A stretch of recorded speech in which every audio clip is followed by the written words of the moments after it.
Ayon dito sa latest report na lumabas mula sa Spin PH, interesado ang Barangay Ginebra na kunin itong si Shonny Winston mula dito sa Converge Fiber Xers. Itong si Shonny Winston ay nilagay ni Coach Aldin Ayos sa trading block, isang move na kinagulat ng marami dahil isa ito sa mga pinakamagaling nilang scorer. Pero nagbuo na yung desisyon ng Converge na i-trade talaga ito at ngayon ang Ginebra gustong kunin ito si Winston dahil nga ito si Jamie Malonzo matagal mawawala. Sinabi na ng Barangay Ginebra ito sa official statement na nilabas ng PBA na humihingi sila ng waivers mula doon sa ibang koponan para makuha ang serbisyo ng unrestricted free agent na si David Morel mula sa Magnolia Chicken Templados. Pagkatapos nilang makuha ito si Morel, kung sakasakali, ito naman si Shonny Winston ang target nila. Ang tanong, sinong ibibigay ng Converge Fiber Access para dito? Alam natin na ang Converge ay nagre-rebuild ngayon. So, sino sa mga players ng Barangay Ginebra ang pwede nilang ibigay? Well, sa tingin ko, itong si Jeremiah Gray, kung hindi injured, yan sana magandang offer. Pero dahil nga meron tong ACL, hindi yan syempre kukunin ng Converge. Ito kaya si Nards Pinto ay ipamigay ng Barangay Ginebra.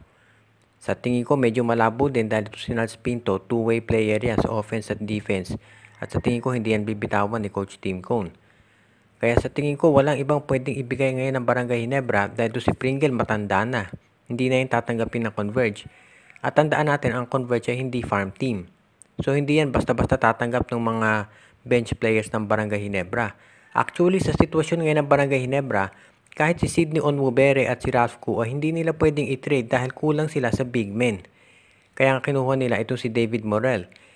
Kaya sa totoo lang, kung ang Barangay Ginebra gustong makuha itong si Shonny Winston, kinakailangan siguro mag-involve pa ng isa pang team. For example, Terra Firma. Baka pwede nilang i-alok yung first round pick ng Terra Firma para dito kay Shonny Winston. Sa tingin ko, yan lang ang paraan. Ang balita naman natin ngayon tungkol dito sa Magnolia, ang isang report ay mukhang daraan lang pala dyan itong si Jeric Balanza at hindi raw magtatagal. Parang i-evaluate muna ng Magnolia performance ni Balanza at kung hindi ito maging maayos, baka ang kunin nila ay itong si Alin Bulanadi mula sa Northport Batang Pier. Sa ngayon kasi ito kasing trade kay Balanza, hindi naman talaga pinlano ng Magnolia yan. Nagkataon kasi na inoffer ito ng Converge Fiber Xers, kaya tinanggap naman nila. Dahil nangangailangan nga sila ng player noon dahil nga merong injury si Aris Dionisio at si Rome De La Rosa. Pero ngayon nakarecover na yung dalawa, titignan natin kung ano ang gagawin ng Magnolia kay Balanza. Kung hindi mag-click to sa rotation ito si Balanza, posible siyang i-trade sa Northport Batang Pier kapalit ni Alin Bulanadi. Ang Northport ngayon ay maraming wingmen. Nandiyan si Arvin, si Joshua Monson, ito si Alin Bulanadi, and of course sila William Navarro at si Xavier Lucero. Pero sa tingin ko ngayon, ang gagawin muna ng Magnolia ay i-evaluate nila ang laro nito si Balanza. Dahil kung maging maganda naman ang performance ni Jeric, syempre i-retain na yan ni Coach Chito Victolero. Depende kasi yan sa magiging takbo ng kanilang performance ngayong eliminations. As it is, itong si Jeric Balanza, 2 points lang na score niya doon sa una niyang laro. Pero understandable naman yon dahil syempre hindi naman siya ang main option dito sa Magnolia. Kaya tignan natin kung paano gagawin ng Magnolia ngayon dito. At ito si Alin Bulanadi, unting-unting gumaganda ang laro dito sa Northport Batang Pier. So abangan natin kung sakasakali nga na itong si Bulanadi ay ma-trade dito sa Magnolia. Magiging asset ito sa Magnolia kung mabibigyan ng playing time. Nung nasa San Miguel ito, hindi siya masyadong nabigyan ng minuto at yun ang naging problema. Pero kung bibigyan ng minutes, nakita naman natin na kaya mag-deliver na ito si Bulanadi. Kaya sa ngayon, abangan muna natin kung itong si Jeric Balanza magtatagal dito sa Magnolia Chicken Templados o kung eventually ay ite-trade din ito dito sa Northport Batang Pier para kay Alin. Ayon sa mga insiders ngayon ay tinitignan daw ng MVP Group na kunin ang serbisyo ng 6'4 power forward, small forward na si Andreas Cahilig mula sa Terra Firma. At meron daw isang MVP team na interesadong makakuha nito. Hindi pa maliwanag kung sino dyan, kung NLEX, Meralco o kaya itong TNT. Pero interesado ang MVP Group na makuha ang serbisyo nito. Si Cahilig ay isa doon sa mga tinatawag natin ng mga workhorse talaga sa PBA. Pinakamagandang comparison dito ay si Sean Anthony na defensive player pero mahusay din sa opensa. Meron din itong 3-point shooting. Ang natatandaan ko dati ang San Miguel Bay nag-express din ng interest na makuha itong si Andreas Cahilig dahil nga ito ay isang outside scorer. Pero nung nakuha na ng San Miguel si Don Troliano ay nag-express na sila na hindi na sila magkakaroon ng interest dito kay Cahilig. At ngayon, mukhang ito ng MVP Group ang gustong kumuha dito. Ito si Kahilig ay bench player, so sa tingin ko hindi naman magkakaproblema kung trade ang pag-uusapan. Marami namang assets yung MVP group. At yung ka-equal value nitong si Kahilig ay meron din naman dyan sa TNT, NLEX o kaya dito sa Meralco. Ang tanong ngayon ay kung alin ba doon sa mga nabanggit na teams ang pinaka mas nangangailangan. Kung pagbabasehan natin yung record, siguro itong Meralco o kaya TNT. So far, maganda performance ng NLEX Road Warriors ngayon. Kung titignan natin ito sa Meralco, nangangailangan talaga sila ng isa pang player na makatutulong sa scoring. Dahil minsan inconsistent itong si Alin Maliksi. Kung meron kang Kahilig at Maliksi, pwede silang mag-alternate bilang mga spot-up 3-point shooters ni Coach Luigi Trillo.